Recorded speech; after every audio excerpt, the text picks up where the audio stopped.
Coming up next on The Voice of Alabama Politics, equal pay for women. Also, the V-Team takes a look at over 1,000 pieces of legislation. And the state, once again, is a laughingstock.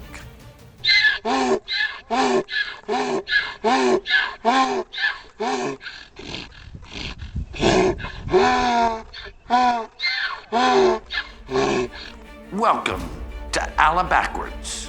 Have a nice day. All this and much, much more coming up next on The V.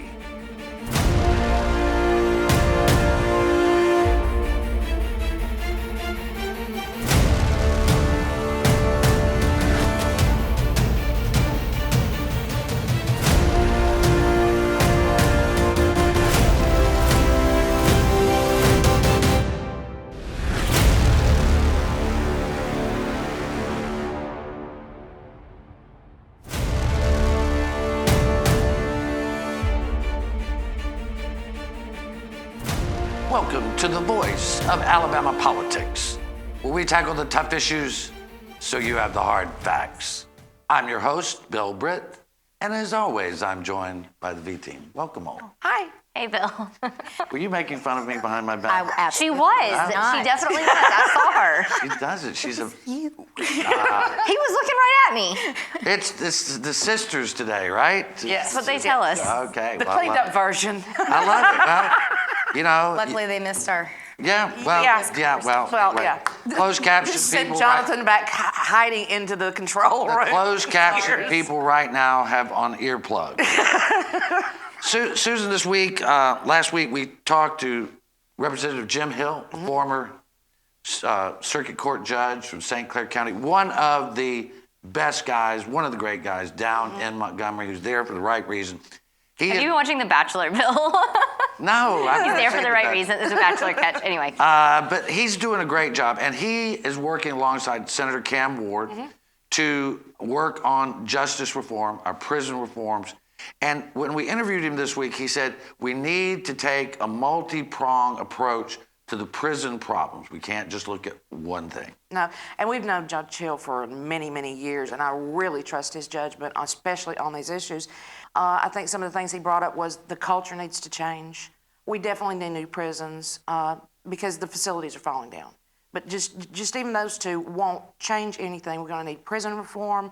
We're going to need a lot of other things addressed here to be able to handle the whole problem. And Beth, I think some of the things that he hit on is that there's only two ways to reduce prison populations. He did say we need new prisons, but we have to determine who's going in the prisons and who are we letting out. So we have to start at the front end. Who's going in? And that's kind of one of the big issues here with all the states saying, look, we need evidence-based evaluations of these people. Do they need to be in prison or do they need to be in some alternative sentencing? Right. I mean, sit in any misdemeanor docket in any courtroom in Alabama, and you will see that there is so much going on behind the scenes that people don't even think about when they're writing these laws. And, a lot of times you'll see people, with drug courts, which is a big part of what, Representative Hill wants to expand. You'll see people who they've gotten hooked on prescription pills because they had a surgery or something. And these are otherwise people just like any one of us who have now developed a problem. And right now, Alabama law says those people go to prison. What those people need to do is go into treatment and get clean so they can resume the life that they had before they got sick. And Charlie, this is not about not being tough on crime, but we, as Judge Hill points out, we have to be smart. I mean, 40 years ago, we weren't even thinking about some of these problems. You know what I mean? No, I mean, things like the drug courts, veterans' mental health, just mental health in general, none of that was addressed. And that's why I'm so appreciative for this plan, because I really feel like the big picture is they're pretty much gutting it and starting rebooting it all the way from the bottom to the top and redoing everything. And I really think that Judge Hill has given great insight and great ideas on to what they're going to be doing. And they're working it, and they're not just like with a lot of legislators or legislation that's passed. They go over to the State House and they close themselves off in a room and they think they're the smartest ones on everything, and they pass bills that won't work. What they're doing is also working with Commissioner Dunn in all of this. And he is, they put the legislation in this time to give the COs raises, to hire additional officers, as well as Dunn's going to be training those officers to identify the problems and match the individual inmate with the programs that they need within the system. And something also with that I know that some people were concerned about, it's, the more unruly officers that they had there. They also made a point to say that they were going in and rooting out those problems they as sure well. are. Yeah, That's part of the culture change. There's a cultural problem on the Yes. inmate side and on the correction side. Definitely. And it has to be addressed. I think we're headed down the right road. We have to have prisons. We have to have justice reform. Then we have to have programs and a cultural change that we can house the worst folks, let those out that need to be out, give people help where they need it. It's a different day. One of the things that happened this week, and we were with some business folks throughout the state, and when this happened, they went, oh my God, here is another black eye, Beth, on the state of Alabama. Governor Kay Ivey passed a bill or signed a bill that legalizes chemical castration for sex offenders who have molested children 13 and under, down to 7. Now, I have my own personal opinion that these people are not actually human, but we have to treat them like humans. And this chemical castration thing was all over international news, national news, and again, it made us look like a joke. Right, yeah, we're going one step forward and 2 steps backwards. And, I've been saying from the beginning, I don't see how this is constitutional, but it's my understanding that other states have a similar law, and it either hasn't been challenged or has been upheld. So I'll have to read up on exactly how they're getting around the 8th Amendment on this one. But, I'll be honest with y'all, I was sexually abused as a child, and I don't know that chemical castration would have prevented it, and I don't know that it would have helped me feel better moving forward into my life about that. You know what I mean? So what purposes is actually solved besides just dehumanizing people when we need to be dealing with, like Charlie said, the mental illness aspect of it? Because I think it really is a mental illness problem. Well, to me, these are deviants. And just because you take away their ability to have an erection, Charlie, I don't think changes them from being deviant. Can we say erection on Sunday morning TV? Yeah, I think Well, we just did. well, we just did.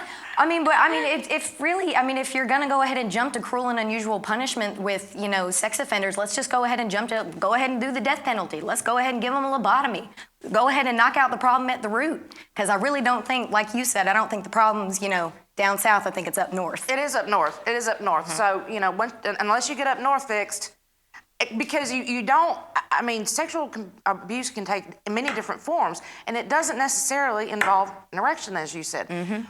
But it's, and just for our viewers to know, because I'm sure there are people sitting out there wondering about children that are younger than 7. Alabama law says they don't get out at all. I don't know why we let these people out at all, but y'all gave a whole new meaning to North and South. You're watching the voice of Alabama politics. We'll be right back. We're going to take a look at some of the other interesting things that happened in the 2019 legislative session.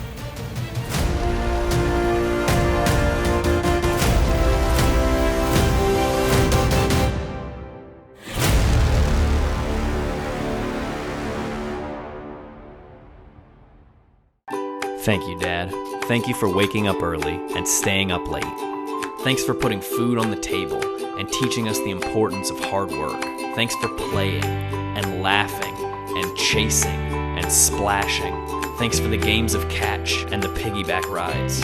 Thanks for helping us with our homework and encouraging us and cheering us on. Thanks for showing us when to take risks and how to be brave. Thanks for just being there. Thanks for showing us how to pray and give and grow in God. Thanks for teaching us how to be parents ourselves. It's not an easy job being a dad. Thanks for doing it. Happy Father's Day.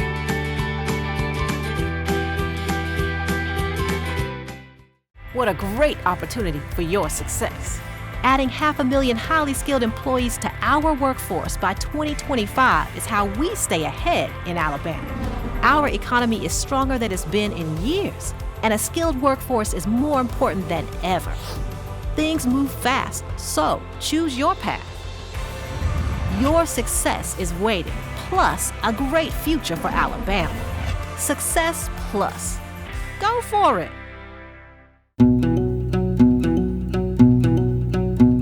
The The Energy Institute of Alabama promotes reliable, affordable, and clean energy to help grow our economy, create high-paying jobs, and build public support for Alabama's energy industry. Access to clean, affordable energy continues to be an issue of vital importance in the halls of government and around the kitchen tables across our nation. The Energy Institute of Alabama is the best source of energy industry information and how it affects households across the state, from convenient energy production to alternative fuels to solar power and beyond.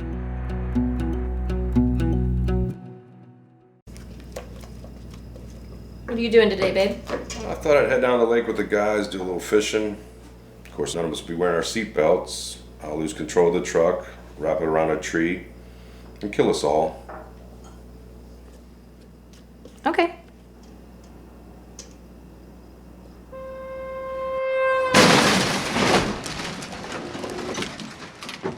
Drive safe, Alabama. A message from your Alabama Department of Transportation.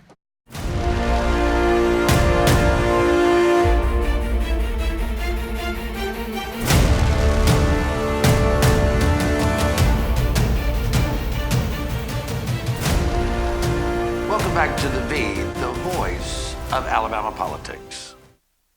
One of the things recently, I wrote an opinion column that said I give the state legislature a solid C for what they did. Mm-hmm.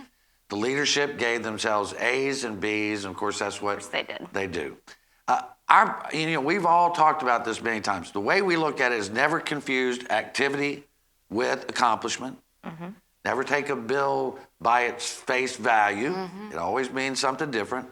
And never expect that, never expect that anything in politics doesn't happen by purpose. There's no coincidences. And always Follow the money. Follow the money. All the money.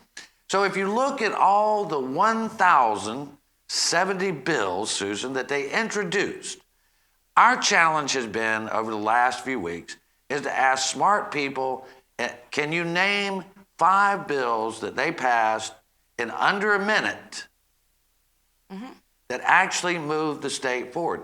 And you know what? Some folks, it took us and them 19 minutes the first time to figure out what did they actually pass that made a difference for the whole state. But every time you ask somebody that question, their initial reaction is just to stare.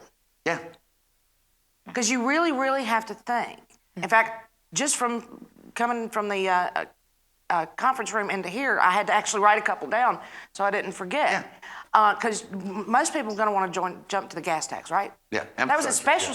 That was special session. That doesn't count in regular session. Right.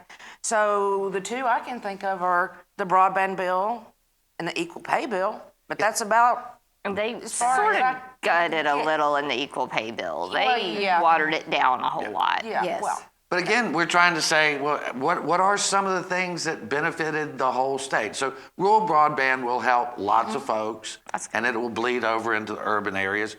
Equal pay, hey, at least now we're not. We did it. Yeah, we did it. At least congratulations, guys. We did it. We did it. Good job. What couldn't we do? We couldn't pass medical marijuana. We couldn't pass a lottery. Yep. We couldn't pass a lot of bills that people were in favor of.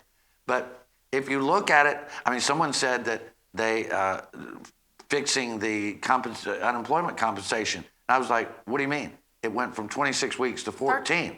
Yeah. I mean, one of the things people don't understand. That depends on your perspective, Yeah. whether that's fixed or broken. One of the things that people don't understand about unemployment compensation is many times people that are unemployed, they create their own jobs, and that 26 weeks gives them an opportunity to do it. They start their own businesses, which means they hire more employees, and that's what it was designed to do. 100% of that money goes back into the economy.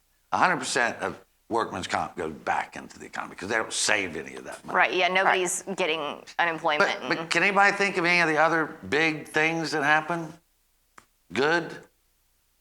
Susan, Beth? For the whole state? Well, they didn't break a lot of stuff. Well, they So did. there's that. There's a lot of things that could have gone very wrong that There you didn't. go. Let's just glass half full this. Right. They didn't break a lot of things. Well, it's just interesting to me that 1,700 bills introduced, we can hardly name 5 that moved the entire state forward.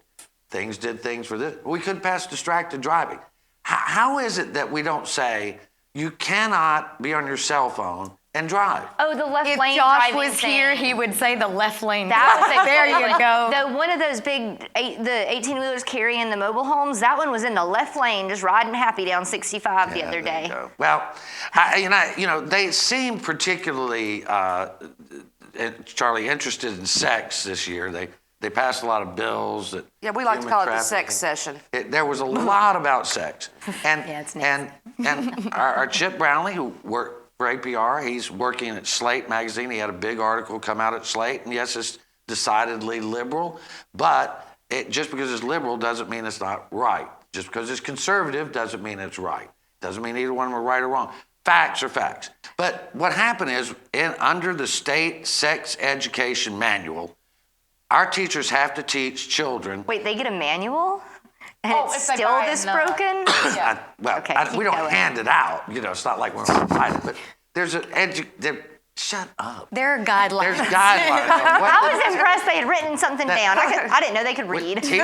teachers, when they're teaching sex ed, they, under state law or the state manual, they have to say that homosexuality is a crime. It's a crime. And it's a deviant behavior or immoral behavior. Now, last time I checked, the law is not that. But the Senate passed it. The House had 7 weeks to deal with it, or 7 weeks to deal with it, and did not do it, Charlie. No, they did not. And, honestly, props to Tom Whatley for sponsoring this bill. I was, genuinely impressed by that. But it's so, I'm going to use Claire's word, it's so egregious that, and this really, I know we're not onto that segment yet, but it really bleeds over into our second, what we're going to cover next. Alienating kids that are at such an impressionable age is one of the worst possible things you can do. Their brains are not fully developed. They are trying to figure out who they are. They're trying to, find their place in this world. And you have teachers and officials adults telling them that they are wrong and that they're going to go to jail for feeling the way that they feel and that they should be alienated. It's disgusting. And even the teachers don't have necessarily the option to not teach it if they didn't want to. They don't. So that goes both ways there. I mean, I think, it is 2019, correct? You sure? And I'm pretty sure. Here in Montgomery, it is not. It's not. And again, people have their objections to homosexuality and all that, but you cannot make it illegal. It is legal. Right. And you can get in the pulpit and say that it's immoral, but you cannot pass laws or promote things that says it is with the state. Isn't that, if we're getting down to that level, isn't that actually putting religious notions in a school book? Well, listen, we don't even want to go I don't down want to that go there, road. but I'm just Again, saying, I'm just concerned that we can get to all these human trafficking and all this other stuff, but we're not educating our school children about what the actual laws are and what the actual consequences are. We're going to have to leave it right there. You're watching The V, the voice of Alabama. We'll be right back with more news and opinion.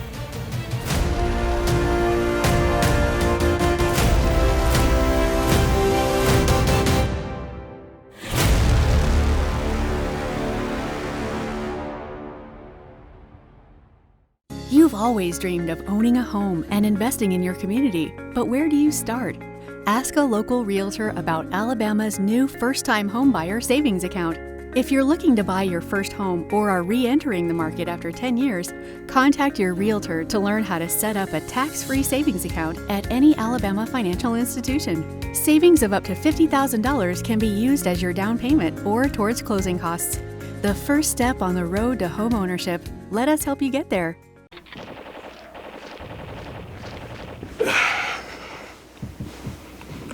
Hey man, what are you doing today? Play the game. Thought I'd go out for a drive later maybe. Text some friends while I'm doing it. Scroll through social media. Kill a family 4 and a head on collision. Cool, man. Drive safe, Alabama. A message from your Alabama Department of Transportation. A lot can change in 5 years. Except those smile lines you treated with Bellafill. Because that's about how long Bellafill will keep them smooth and filled. 5 years. Now you can always look your best without all those injections, appointments, and costs. Bellafill is the only dermal filler that stimulates and maintains collagen growth long term. Now time is on your side.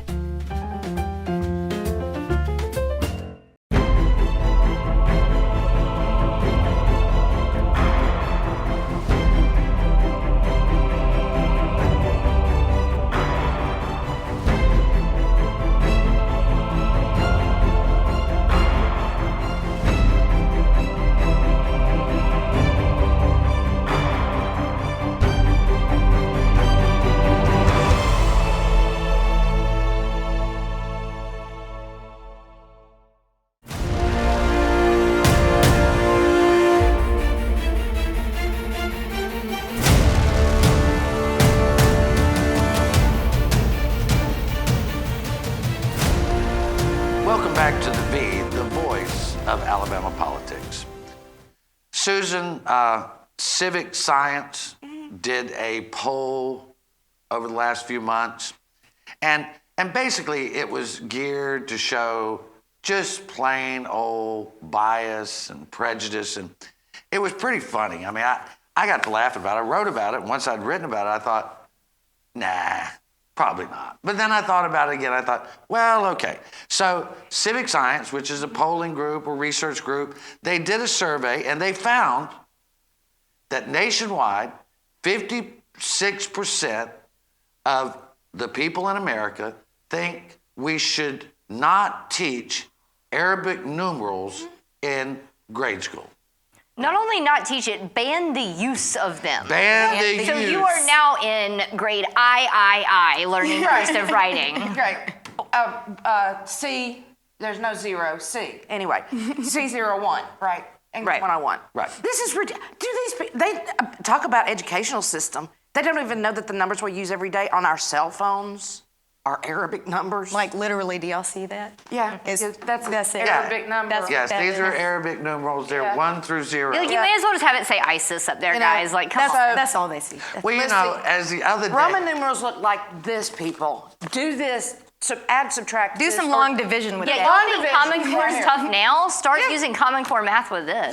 but people didn't know what Arabic numerals were, Yeah, and I 56% of them 50% scary. thought we should ban it in public schools, and I thought, well, you know, if we do that, we're not going to have a zero anymore, and we're, you know, I did some long division with Roman numerals. It's really difficult. Yeah, We're I trying bet. to do our phone numbers in the studio. Yeah, with- Beth, what's your phone number? What was- I figured it out. Okay, it's CCCLXXXI-CV with a little line on top.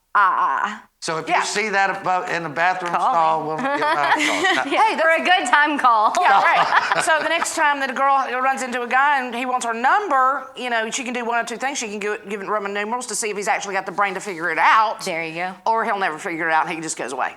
All right. I am for keeping Roman numerals And Eric, keep and, all the numbers. and Arabic numerals. I'm for keeping them all. I'm for keeping them. I wonder if those 56% of those folks know that actually America didn't invent math. Oh yeah, the Muslims did that. Ooh. Well, they had their shot. I'm not going to say what's next. Charlie, I know that you were mad because you think that medical marijuana should be legal in the state because it helps people. It does. It's one of the most beneficial things we could possibly have. It treats so many different things, and it's absolutely insane. I mean, I will give them this. At least we're getting, an exploratory committee to look at it and everything, and most likely it'll be back up next session, so we have that. But there was no real reason we couldn't get it done this session. Well, I'll say this though. So we have very limited studies, and as people are expanding the use of it, like we're getting better studies coming out. But I'm looking at this and I'm seeing just dollar signs. Like I'm Budget Bunny over here with cha-ching, because do you know how much money Colorado brought in when they first legalized recreational medicinal, all of it? They have a surplus. They don't know where to spend it all. They have so much money. Well, you Could know what? imagine? and I'm just saying, our tourism industry, boom, would go up. If we were the only state in I think Florida has it.